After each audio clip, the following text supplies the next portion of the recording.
ഇന്ന് വരെ നോക്കുവാണെങ്കിൽ ഒരു സ്കൂൾ ടീമിനെ പോലും കോച്ച് ചെയ്ത് പരിചയമില്ലാത്ത ഒരുത്തനെ പിടിച്ച് ഇന്ത്യയുടെ കോച്ചാക്കി മാറ്റിയ BCCI വേണം ചൂലെടുത്തടിക്കാൻ. നോക്കുവാണെങ്കിൽ ഗൗതം ഗംഭീറിന്റെ കീഴിൽ ഇന്ത്യക്ക് നേട്ടങ്ങളെ ഉള്ളൂ.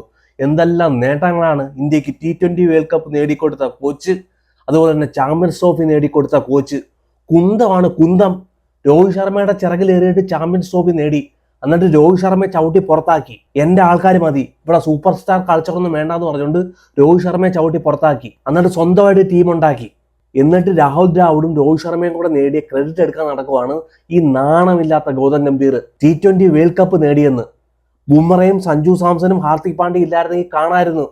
സ്വന്തം മണ്ണിൽ നാണം കെട്ട് പോയനെ. സൗത്ത് ആഫ്രിക്കയുടെ കയ്യിൽ നിന്ന് അടി കൊണ്ടിട്ട് നാണവും മാനവും ഇല്ലാതെ സഞ്ജു സാംസനെ പിടിച്ച് ടീമിനകത്ത് ഇട്ടേക്കുന്നു. ഹെവി ലെഫ്റ്റ് ഹാൻഡ് സൈഡുമായിട്ട് ഇറങ്ങി സൗത്ത് ആഫ്രിക്കയെതിരെ. നാണം കെട്ട് നിലനിൽപ്പിന് വേണ്ടി സഞ്ജു സാംസനെ ടീമിലോട്ട് കൊണ്ടുവന്നു. സഞ്ജു സാംസൺ നോക്കുവാണെങ്കിൽ വെസ്റ്റ് ഇൻഡീസിനെതിരെ തോറ്റ കളി വിജയിപ്പിക്കുന്നു.